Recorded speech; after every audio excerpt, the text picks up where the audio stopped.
आपण बघतोय एबीपी माझा. राज्याचा आज अर्थसंकल्प राज्याचे अर्थमंत्री अजित पवारांनी मांडला आणि अर्थसंकल्पावर विरोधकांना काय वाटतं आणि सत्ताधाऱ्यांचा काय दावा आहे पाहूया आमचा विशेष कार्यक्रम आमने सामने. अजेंडा आणि कुणाचा झेंडा या कार्यक्रमात आपल्या सगळ्यांचं स्वागत आहे. विधान भवनात आहे, विधान भवनाच्या पटांगणात आहे मी. 2024चा अर्थसंकल्प आज प्रस्तुत केलं गेलं. 1 लाख कोटीहून जास्तचा अर्थसंकल्प होता, ज्यावर एक पॉप्युलिस्ट बजेट देण्याचा प्रयत्न महायुतीच्या सरकारचं होतं, तर त्याला थापांचा बजेट अशा प्रकारे विरोधकांनी त्याच्यावर टीका केली आहे. यावरती बोलण्यासाठी माझ्यासोबत हा नेत्यांचा पॅनल आहे. माझ्यासोबत माजी कॅबिनेट मंत्री प्राजक्त तनपुरे साहेब आहेत, त्याचबरोबर शिवसेनेचे आमदार योगेश कदम आहेत, शशिकांत शिंदे साहेब आहेत, अमोल मिटकरी आणि कैलाश गोरंट्याल साहेब आहेत. तर आपण या सगळ्यांची चर्चा करणार आहोत. भाजपचे नेते देखील या चर्चेत सहभागी होतील. पण सुरुवातीला या बजेटला हे कसं पाहतात आणि बजेटला 10 पैकी किती नंबर हे सगळे देतील त्यांच्याकडनं क्विकली सर, तुम्ही 10 पैकी ह्या बजेटला किती नंबर द्याल? एखादा दुसरा द्यायचा तर द्यायचाच म्हणून एखादा दुसरा खरं देईल. अगदी निवडणुकीच्या तोंडावरती घोषणा सोडल्या तर बाकी काही मी या बजेटकडे आशादायकरित्या बघत नाही. फक्त एक प्रचाराचं हे बजेट आहे असं मी बघतोय. पॉप्युलिस्ट बजेट आहे साहेब, पॉप्युलिस्ट बजेट आहे जे फक्त आणि फक्त निवडणुकींना पाहता समोर आणलं गेलंय. मला वाटतं महाराष्ट्रामधला शेतकरी, महाराष्ट्रामधला तरुण आणि महाराष्ट्राच्या महिला असं त्रिवेणी संगम असं हे बजेट आहे. म्हणून 100% 10 पैकी 10 गुण आजच्या महायुतीच्या आमच्या बजेटला मी देईन. अर्थातच महिला सक्षम झाला म्हणजे महाराष्ट्र सक्षम होतो, तरुण सक्षम झाला म्हणजे महाराष्ट्र सक्षम होतो आणि त्या दृष्टीचे पावलं आहे. शशिकांतजी, तुम्ही किती नंबर द्याल आणि तुमच्या नंबर देण्याचं कारण काय? 10 पैकी 1 गुण. त्याचं कारण असं आहे की गेले 2-2.5 वर्ष यांचं सरकार असताना एकदाही अशा प्रकारचा शेतकऱ्यांच्या बद्दल घोषणा केली नाही. यावेळेला निवडणुकीला महाविकास आघाडीचे यश आल्यानंतर शेतकरी, महिला आणि वेगवेगळ्या प्रकारचे युवक नाराज झाल्यानंतर हे बजेट टाकलेलं आहे. बजेट नाहीये, हे अंतरिम बजेट आहे आणि अंतरिम बजेटमध्ये ज्या घोषणा केलेल्या आहेत त्या 3 महिन्यात कसे इम्प्लिमेंट करतील ही शंका आहे. फक्त लोकांना बोलवण्यासाठी केलेली घोषणा आहे असं माझं मत आहे. अमोलजी, 10 पैकी किती अजितदादांनीच हा बजेट प्रस्तुत केलेला आहे? ही दोन्ही माणसं अजितदादांसोबत असती म्हणजे तनपुरे साहेब आणि शशिकांत शिंदे साहेब, तर यांनी 10 पैकी 10 दिली असती. मी 10 पैकी 10 गुण या महायुतीच्या अर्थसंकल्पाला देतो. आज जगद्गुरू तुकाराम महाराजांच्या पालखीचं प्रस्थान देहूवरून झालंय आणि एक तुम्हाला सांगतो की पंढरपूरच्या वारीचा जागतिक वारसा नामांकनासाठी युनेस्कोकडे पाठवण्याचा प्रस्ताव या सरकारने घेतला. मुख्यमंत्री वारकरी संप्रदाय महामंडळ स्थापन करण्याची घोषणा केली. पंढरपूर वारीला जाणाऱ्या मुख्य पालख्यातील दिंडींना प्रतिदिंडी 20,000 रुपये आणि निर्मल वारीसाठी 36 कोटी रुपये. तुकोबाची पालखी गेली. वारकरी संप्रदायाला दिलासा देणारा अर्थसंकल्प सादर झाला. तुकोबाच्या भाषेत सांगतो, रोग्या विषतुल्य लागे हे मिष्टान्न. एखाद्या आजारी माणसाला मिष्टान्न जसं विषासमान वाटतं तसं आम्हाला वाटतंय का? तुम्ही तुमच्याकडे येतो. एकच मिनिट मी करतो. वारकऱ्यांना 20,000 देणं म्हणजे आम्ही दाखवण्यासारखं होतं असं माझं मत आहे. वारकऱ्यांना ज्या सुविधा पाहिजे आजही जिथं मी सांगतो ना, मला बोलून द्या. अहो तुम्ही मागच्या वर्षी पण तरतूद केली होती, मागच्या वर्षी तरतूद केली होती. आजही त्यांना सुविधा नाही, आजही सुविधा नाही. विरोधक तुमचं दिशाभूल करतायत. 36 कोटी 71 लाख रुपयाची सुविधा, पायाभूत सुविधा निर्मल वारीच्या अनुषंगाने दिली आहे. मी कैलाजी आणि कुटे साहेबांकडे येतो, त्यांचे नंबर घेतो. मी आपण ना प्रत्येक एका विषयावरती सगळ्यांचं मत घेईन मी. कैलाजी, तुम्ही किती नंबर द्याल? मी 10 पैकी -0 देतो त्यांना. -0 फार एक चुनावी जुमला आहे, चुनावी बजेट आहे, त्याबद्दल मी बोलतोय. याला पॉईंट देऊन काही हरकत नाही, कारण माहिती आहे आता आचारसंहिता लागणार. 20-25 करतील ना, जिंकायचं आहे त्यांना, मग सगळं देतील ना. ते सिलेंडर देतील, माफ करतील, सगळं देतील ना. अरे पण त्यांना रेग्युलेशन मध्ये आयाला वेळ लागेल ना. GR निघाला वेळ लागेल, कलेक्टर पण जायला वेळ लागेल, तोपर्यंत लागेल आचारसंहिता. फक्त या लोकांनी आपल्याला निवडून यायचंय म्हणून हे केलं, बाकी दुसरं काय. जुमला परत म्हणतात. नंबर्स किती नव्हे बघा, -0 हा तर मी जगातला पहिला शोध बघितला. त्यामुळे काय बोलावं हे माहित नाही, आता भांबावून गेलेले आहे. हा बजेट जो आहे अतिशय जनतेचा बजेट आहे. सर्वसामान्य जनतेला, सगळ्या घटकांना न्याय देणारा बजेट आहे.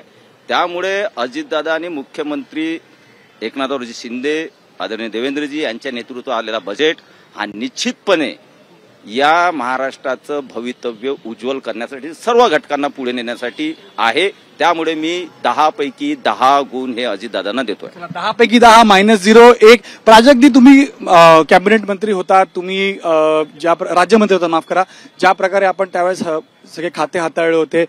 आता कृषी ग्रामीण भागात आपण सगळे येतो, कृषी क्षेत्रासाठी ज्या प्रकारच्या योजनांचा किंवा ज्या प्रकारच्या एक पॉप्युलिस्ट बजेट आपण ज्याला म्हणतोय तो देण्याचा प्रयत्न झालेला आहे, तो अपीस करेल सगळ्यांना? कारण ह्यांचं मत आहे ना की हे शेतकऱ्यांना, महिलांना, युवांना दिलं जाईल. मी पहिल्यांदा म्हटलं की हे निवडणुकीचा फक्त प्रचार आहे. मागचं बजेट देवेंद्रजींनी जे मांडलं होतं त्याच्यामध्ये विशेषतः ऊर्जाविषयक शेतकऱ्यांबद्दल त्यांनी एक घोषणा केली होती की आम्ही ट्रान्सफॉर्मर पूल बनवू. म्हणजे ग्रामीण भागामध्ये डीपॅ जळणं हा शेतकऱ्यांचा पाठीमागे मोठा मनस्तापाचा विषय आहे. खरं मागच्या बजेटमध्ये सांगितलं की डीपी जळाली तर आम्ही एक ट्रान्सफॉर्मर पूल बनवू की लगेच तिथं बसली पाहिजे. त्या घोषणेचं काय झालेलं नाही. काय दिवसा वीज देऊ आम्ही 2 वर्ष सातत्याने हेच ऐकतोय. वास्तविक पाहता आज जे मुख्यमंत्री सौर कृषी वाहिनी योजनेची जी घोषणा झाली हे जुनच योजना आहे, ही काय नवीन नाही. आमच्या सरकार इम्प्लिमेंटेशन झालंय म्हणतात ना ते. तेच सांगतो आमच्या सरकारच्या काळात देखील मी स्वतः त्याच्या इम्प्लिमेंटेशनमध्ये ज्या कुठं अडचणी याच्या मी स्वतः बैठक घ्यायचो.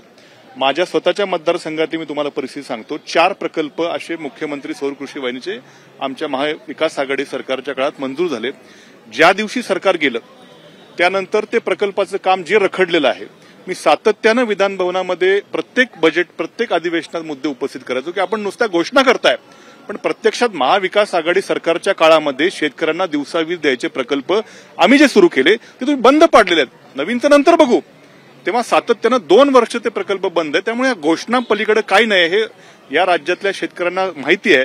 त्यामुळे हे यांनी कितीही घोषणा केल्या तरी काय फरक पडणार नाही. मात्र अशा प्रकारे शेतकऱ्याला बोलवणं, खोटे आश्वासन देणं, काहीतरी दिवा स्वप्न दाखवणं पण प्रत्यक्षात वास्तविक काही त्याच्या पदरात न पडणं ही दुर्दैव खरं महाराष्ट्राच्या शेतकऱ्याचं आहे. योगेशजी असं म्हणतायत की आम्ही आमच्या पॉलिसीजच तुम्ही पुढे नेताय आणि आम्ही इम्प्लिमेंटेशन करण्याचा प्रयत्न केला. पॉलिसी त्यांनी देखील आणली होती, प्रोत्साहनपर 50,000 रुपये प्रत्येक शेतकऱ्याला द्यायचे. 1.5 वर्ष दिले नाहीत. घोषणा केली बजेटमध्ये. उद्धवजी ठाकरे मुख्यमंत्री असताना 1.5 वर्ष शेतकऱ्यांच्या अकाउंटमध्ये का नाही गेले? 5,500 कोटी आम्ही 1.5 वर्षामध्ये दिलेले आहेत. मग त्यावेळेला का नाही झाले? त्यावेळेला का नाही दिले गेले? मग तो कोविड होता, मग ते आर्थिक तूट झाली, मग तो नुकसान झालं. आणि माझं पूर्ण होऊ द्या. आणि विजेवर मी बोलतो, ज्या योजनेबद्दल आता प्राजक्तजींनी यांचा उल्लेख केला, माझ्या मतदारसंघामध्ये 110 कोटीची कामं आता मिळालेली आहेत. टेंडर निघाले, आता पुढच्या एका महिन्यात कामं सुरू होणार आहेत. ट्रान्सफॉर्मरचे असतील किंवा डीपीचे असतील. माझ्या एका मतदारसंघामध्ये, जिल्ह्यामध्ये जवळपास आम्ही 500 ते 550 कोटीची कामं माझ्या एका जिल्ह्यामध्ये आहेत. मग अशा वेळेला तुम्ही ते अंमलबजावणी करू शकला नाही, हे तुमचं अपयश ना. बरं, केंद्र सरकारने ज्या वेळेला सोलारवरती आता भर दिलेला आहे, तीच योजना आता राज्य सरकारने देखील आजची जी घोषणा केली आहे, सोलार पंप मागेल त्याला सोलार पंप, अतिशय महत्वाची योजना आहे. दिवसा वीज द्यायचा जो उल्लेख आहे तो इथेच आहे ना. याच्यामध्ये आपण घेतलं पाहिजे. मला एक सांगायचंय 50,000चं जे म्हटले त्यावेळेसच तत्कालीन आमच्या महाविकास आघाडी सरकारच्या काळामध्ये करोना येऊन देखील आम्ही 2 लाखापर्यंतची कर्जमाफी करोना येऊन देखील केली होती आणि 50,000चं आम्ही त्याच वेळेस सांगितलं होतं. सगळं केलं आणि त्याच वेळेस आम्ही सांगितलं होतं. 1 मिनिट, आता मला बोलू दे. हे बोलत असताना मी बोललो नाही. 50,000ची जी घोषणा आहे ते आम्ही त्यावेळेस सांगितलं होतं की 50,000. एक मिनिट, मला उत्तर घेऊ द्या. माझं उत्तर घेऊ द्या. 2 लाखापर्यंत. एक मिनिट, माझं उत्तर घेऊ द्या. 2 लाखापर्यंतचे आम्ही त्यावेळेस केलं. 50,000चं त्याच वेळेस सांगितलं होतं आम्ही की कोविडची परिस्थिती गेल्यानंतर आम्ही करू. त्यानंतर यांचं सरकार आलं, पण यांचं गतिमान म्हणतो ना सरकार, गतिमान. अरे 2 वर्ष ते 50,000 देते नाही अजून. सरकार दिलं नाही म्हणतात ना. दिले. हे बघा, अतिशय खोटं नेरेटिव्ह सेट करण्याचा त्यांचा प्रयत्न आहे. मी दोन्ही विषयाचं उत्तर देतो. यांनी 50,000 रुपये प्रति याच्यामध्ये अनुदान देण्याचं ठरवलं होतं शेतकरी 2 लाखाच्या वर, परंतु 2 वर्ष यांच्या अर्थसंकल्पात घोषणा झाली पण 1 रुपया दिला नाही. आमचं शासन आल्यानंतर 50,000 रुपये त्या शेतकऱ्यांना जवळपास, आणि फक्त आता 10 ते 12,000 शेतकरी राहिलेले आहेत. त्याही त्यांच्या त्रुटी असतात, आधार कार्ड असते, केवायसी, आम्ही सगळं फ्री का ते म्हणतात. फ्री का देत आहे सगळं. लाखो शेतकऱ्यांच्या खात्यामध्ये आजही पैसे पोहोचलेले आहेत आणि विजेवर नाही दिलेत ऑलरेडी. तुम्हाला माहिती काय नाही, तुम्हाला परवाच्या दिवशी सभागृहामध्ये आम्ही जेव्हा भाषण करू त्यावेळेस आम्ही हे सगळं टेबलवर ठेवू आणि त्यावेळेस तुमचा चेहरा उघड होईल. नाही म्हणताय. हे बघा, आता जे यांच्या पुढाऱ्याचे भाषण झाला त्यात ते म्हटले की राहिलेले पैसे मी देणार. हेच पैसे एक दुसऱ्या 2022 पासून आतापर्यंत दुष्काळचे पैसे नाही आले, तुमच्या फलबागचे पैसे नाही आले, कोणत्याही प्रकारचे पैसे आले नाही. मी स्पष्ट सांगतो, रकमा सांगितल्या म्हणतात त्यात किती दिला सांगतो. यांना अकाउंट नंबर देतो, जालना तहसीलदारचा नंबर देतो, याने विचारला पाहिजे पैसे आले की नाही. मी अंमलात ऐका, दानवे साहेबांकडे नक्कीच जा, पण विरोधक नॅरेटिव्ह सेट करण्याकरता किती म्हणजे हुशार आहेत लक्षात घ्या. आणि इतकं खोटं आणि रेटून बोलतात. या फक्त ऐका, मला बोलू द्या ना. तुम्ही माझ्यावर जर वेळ आली असेल तर मला बोलू द्या. मला हे बघा, दुःख एवढं वाटतं की ज्या अजितदादांना अर्थसंकल्प मांडताना आम्ही अनेक वर्ष बघितलेलं आहे, ते नियमाच्या चौकटीच्या कधी बाहेर जात नव्हते. आम्ही जेव्हा सत्तेत असताना जायचो तेव्हा आम्ही विचारलं, साहेब दादा हे पैसे ऐका ते म्हणायचे मला शासन चालवायचंय, मला सरकार चालवायचंय, पैसे मी नियमानुसार खर्च करणार आहे.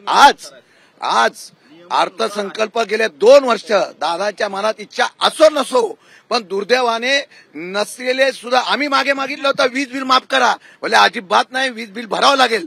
आज 70,000 कोटीचं तुटीचा अर्थसंकल्प सादर करताना गेल्या 2 वर्षामध्ये 2 लाख कोटी ना त्यांनी.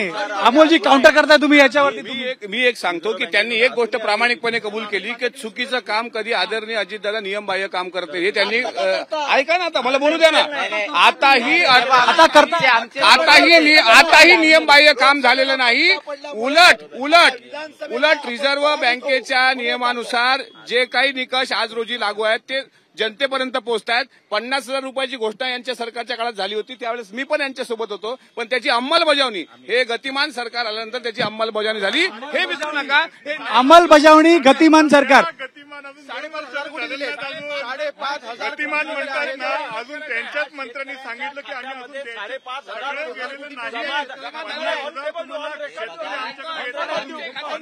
दानवे साहेब, आता यांनी काउंटर आणि दादाने जसं सांगितलंय आणि माझ्या मित्र मिटकरी साहेबांनी म्हटले की अजितदादा चांगले होते, आम्ही पण म्हणतो होते, पण चुकीच्या लोकांसोबत गेल्यानंतर बिघडले. चुकीच्या लोकांसोबत गेले म्हणतात ते, म्हणून बिघडले. तुमच्यावर स्टेटमेंट राजकीय ना. हा अर्थसंकल्प लोकांचा अर्थसंकल्प, याच्यावर तुम्ही राजकीय स्टेटमेंटचा हा विषय पण नाही. मग आपण दानवे साहेबांना मी विचारतो एक प्रश्न. आपण मुद्द्यांवर बोलूया. महिलांसाठी, कृषीसाठी एकच मुद्दा मी विचारतो, त्याचं यांनी उत्तर द्यावं. त्यांच्या मतदारसंघात, ह्यांच्या आता जिल्ह्यात, राज्यात बांधकाम विभाग, सगळ्या विभागातले पैसे, इव्हन शिक्षकांचे पगार, मी बाकी बाहेर बोलत नाही, हे वेळेवर आलेत का? 2-2 वर्षाचे पैसे आलेत का? सांगा. कोणत्या विषयाचं तुम्हाला उत्तर पाहिजे ते सांगा. कोणतं डिपार्टमेंट, कोणतं पगार मंडळ, शिक्षकांचे पगार घेतो? पहिले पीडब्ल्यूडीचे पैसे तुम्हाला माहित नसतील, तुम्ही आता त्याच्यामध्ये नाही या प्रवाहामध्ये ऑलरेडी रिलीज झाले आणि कोणत्याही ऑलरेडी आणि एक मिनिट जर झाले नसतील, बाबा तुम्ही प्रश्न उपस्थित केला, काय बोलताय त्याच्यावर? उत्तर बोलतो. तुम्ही आता माझंच विचारलं ना. चला, खामगाव डिव्हिजन, बुलढाणा डिव्हिजन 92 कोटी रुपये परवाच्या दिवशी जमा झाले. आजपासून आज जेवढं दायित्व ठेकेदारांचं, जेवढं दायित्व इंजिनिअरनी कळवलं, तेवढं दायित्व परवाच्या दिवशी सगळीकडे रिलीज झालेलं आहे. एक मिनिट, माझ्याकडे 2 डिव्हिजन आहे, डिव्हिजन नंबर 1 आणि डिव्हिजन नंबर 2. माझ्या 100 कोटीची डिमांड आहे. माझ्या 100 कोटी डिमांड आहे. आम्हाला त्यांनी पैसे दिले नाही.